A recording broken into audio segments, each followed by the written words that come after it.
It's a real pleasure to be here, and I'm getting to present some research on, I think, a fascinating topic, which hopefully you don't know much about.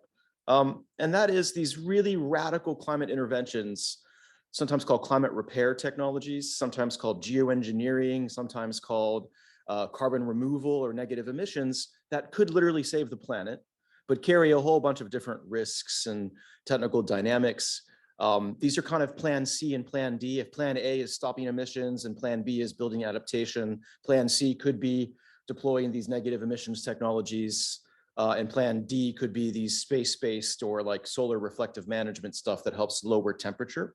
So the ones on the left get you emissions reductions or can literally reverse climate change by sucking CO2 out of the air, putting it underground. That's direct air capture. And Cutler has actually done a fascinating report on direct air capture in cities, which was released last year.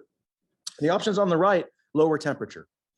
By doing stuff like sprinkling aerosols into clouds, or changing what's called albedo, which is the reflectivity of surfaces. You could like paint all of BU white, for instance, and that would help lower temperatures nearby.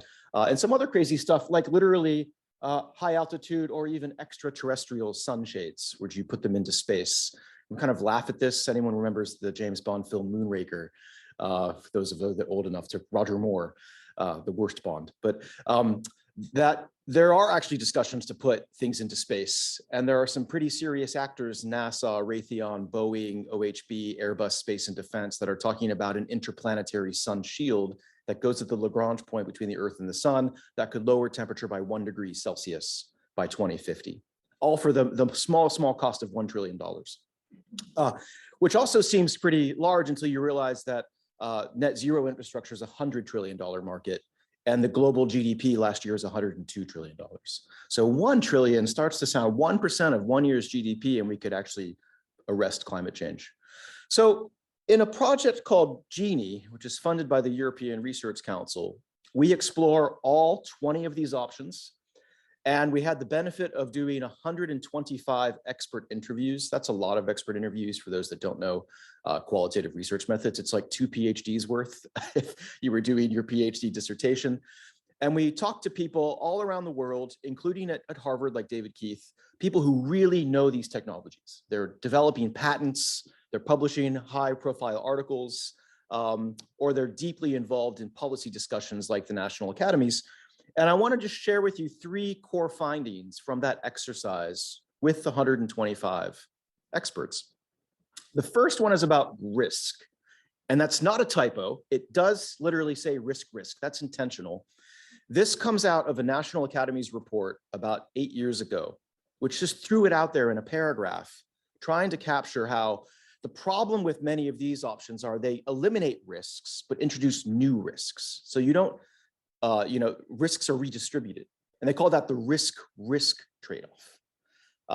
And in this particular paper that we've got coming out in risk analysis, we looked at all of our 125 interviews, we coded them and transcribed them, and found amazingly more than 12 different risk trade-offs, elements of where one element of the socio-technical system is made less risky, but only by exacerbating a risk in the other part of the socio-technical system.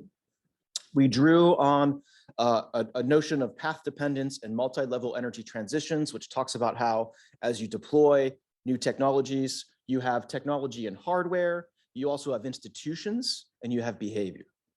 And we found that these risk trade-offs also map among those different dimensions. And I'll just focus on 3 rather than all 12. So on the top, you have things like institutional and governance trade-offs. And here's a really simple one. The more affordable the technology is, right, the more that people in the poor can actually adopt it, but that means there's less business potential.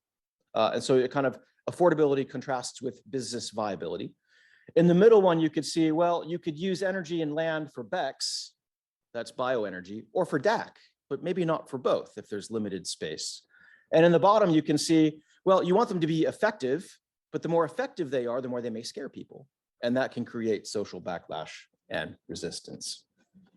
The second thing we did is we mapped a whole series of justice impacts arising from the interviews, also multi-scalar, everything from minerals and mining and fertilizers, all the way to things like waste, liability over carbon reservoirs, they can erupt, They can asphyxiate people. You could cite these on indigenous lands, which then dispossess members of the Navajo Nation or other communities. And they can really create a whole variety of sacrifice zones well beyond just where we deploy the technology. So even if we put DAC here in Boston, that could still exacerbate mining impacts in the Congo or create huge amount of waste. And finally, and very relevant now, is the theme of weapons came up in our research. Weaponization, militarization, and extreme security impacts, where you could have, I love this term, a green finger. That's also James Bond, Goldfinger, but a green finger like an Elon Musk that decides they want to deploy aerosol injection and they just go for it with no governance, no control, and it could create cascading effects. Similarly, you could have Russia occupy Ukraine's carbon reservoirs the next time we have a war in 2050 or 2070, or you could even have cyber risks like terrorists capture the monitoring software for a direct air capture plant and threaten to release all the carbon unless you pay them 10 billion Bitcoin, things like that. So again, just like with risk, security and weaponization issues could become very stark and are also at many, many levels of the socio-technical system. And with that, thank you for your time.